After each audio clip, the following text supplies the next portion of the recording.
Welcome back. Now, as festive season looms, we're back in the throes of higher load shedding stages.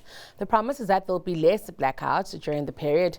Despite this challenges, tourism and migration figures indicate that close to 3 million travels passed through the country's ports in October, mainly foreign travelers. Other pre-festive data, in the meantime, suggests that the outlook for the tourism sector is positive, while crime does weigh. For greater perspective into the industry ahead of the festive season is Tshifhiwa Tshivhengwa, CEO of the Tourism Business Council of South Africa. Tshifhiwa, thank you for your time and a good afternoon to you. Good afternoon, and thank you for having me. It's possibly useful, Tshifhiwa, to start off by using the COVID-19 period as a base. Have we seen tourism numbers return to pre-pandemic levels? Well, we are on our way to the pre-pandemic levels. We have seen the statistics coming through up to October now for this particular calendar year, which is showing that we are recovering. The numbers are starting to come back. The source markets that used to be in the top before COVID are back, on top, meaning UK, North America, and also looking into Germany. Those markets are really doing well in terms of really giving us the numbers that we see. So we are not there yet in terms of the pre-pandemic levels number, but we're headed there. Everything looks positive. Looks like we're going to be having a busy season. And also it looks like the global recovery for tourism is well underway, and hopefully next year we'll be talking about numbers passing 2019 figures and looking into how do we recover the years that we've lost, from COVID.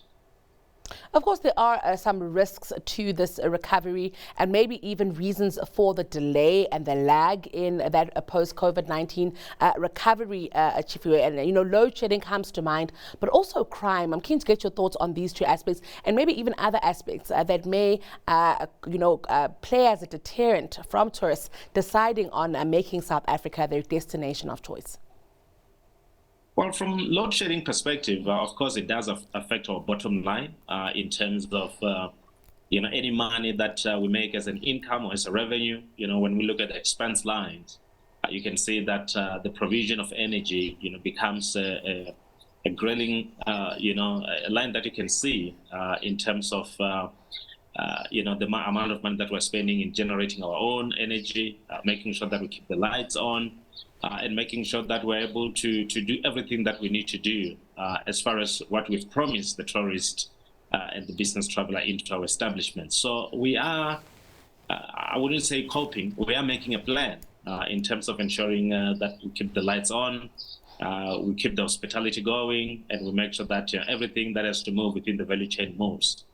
But the situation has to improve because if it doesn't improve, it simply means that we're unable to grow as an industry. We're unable to create more jobs as an industry, and the jobs that we have are going to be at risk because many small businesses will consider, pausing their operation until such time that they are certain about the power, generation capabilities. From safety and security point of view, that's one thing that's quite important for us, and it's critical when people look into South Africa as a place to travel to. And everyone wants to go to a destination whereby they're able to go there, able to come back safe, they're able to share with their friends. And we've had incidents in this country whereby we as a tourism industry were concerned about. We immediately, jump into action to make sure that we put in preventative measures. We work with communities where we believe that there's a potential challenge from safety and security point of view. And we'll continue to do so. So it is a challenge. It's a challenge that we acknowledge as a destination. It's a challenge that we have attended to, actively as a destination. And there are things that are happening from tourism monitors that are deployed by the Department of Tourism, from the private sector initiatives that we are doing as a Tourism Business Council in various areas across the country, and other, initiatives that we are planning to do for the festive season as an emergency contingency, to make sure that all tourists that are here in the country are able to enjoy, they're able to spend their money, they're able to support the recovery of this industry. And we will do so diligently and ensuring that both tourists, be it international tourists or domestic tourists, they're able to travel safely and they're able to enjoy their festive season. Tshifhiwa, I'm keen to get your thoughts on the issue of corporate travel, business travel, as you've mentioned it, but also MICE tourism. How important has that been in the recovery? And are we seeing that boom? You know, it might feel like, as a South African citizen, that we're hosting quite a bit, conferences and so on, and meetings. But is that the case? And, you know, are we seeing that at its optimum strength?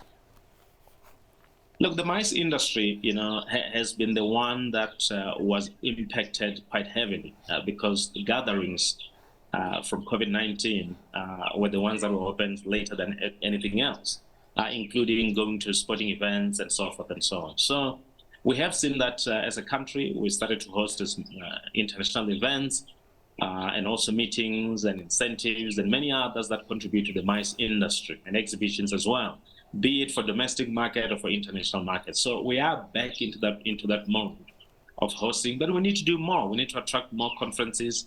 We need to attract more sporting events. We need to attract mega event projects that are going to reposition our destination. So there's a lot of work that still needs to be done from the MICE point of view in order for us to go back to where we are. And remembering that it takes a bit of time in terms of securing a conference or securing an event for it to happen. Sometimes the lag period can be between 2 to 3 years and even more than that. So we definitely have to be working hard to make sure that we get more and more of domestic conferences to happen and also international conferences, events and exhibitions to happen within the country. From the other point that you've mentioned, I do believe that there is progress that we are making, but it still has to be done from all angles to make sure that the recovery of tourism and everything that has to do with getting to the next level is done, and we're able to have a conversation where we can say that there's more tourists that are coming into the country, there's more South Africans traveling their own country, and also there's more corporates that are traveling. But the development of technology in terms of people moving around for corporate events or for corporate travel has had an impact. And also government putting austerity measures in terms of not traveling as much as they used to do. It's something that is problematic, especially from the hotel side of things and the car rental side of things, because we can see that is going to have an impact in terms of the spend in the hotel, the spend in the food and beverage, as well as the spend in the car rental space, and also the spend in the airlines here at home. Actually, before I let you go, I must ask you then about the festive cheer that we are anticipating here. Are we anticipating an influx of tourists coming in for this season? And I think most importantly in my mind, the possible development of tourism in places outside of KZN and the Western Cape and Gauteng, looking at what people may dub as more rural provinces. Well, we're expecting lots of South Africans to travel. I think that this year is going to be better than last year. The numbers are telling us that. And as we expect a lot more South Africans to travel, it simply means there's going to be a lot of people on the road going to the homelands, rural areas, visiting friends and relatives. And also we will have more South Africans going to places, especially now that we're in summer and it's hot, to places where they can, put their feet in the water, be it a pool or be it an ocean or river or whatever it is that we have that can cool us off, from this heat.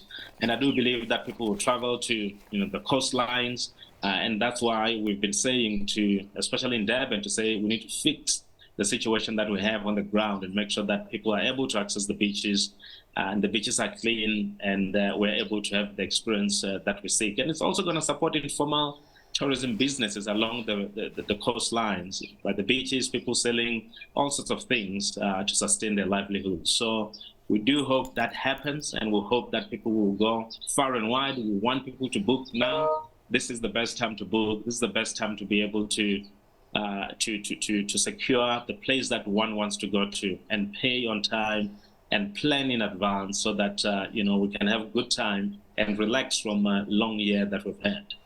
Well, Tshifhiwa, it's a pleasure speaking to you. Thank you so much for painting this picture for us. That was Tshifhiwa Tshivhengwa. He's the CEO of the Tourism Business Council of South Africa.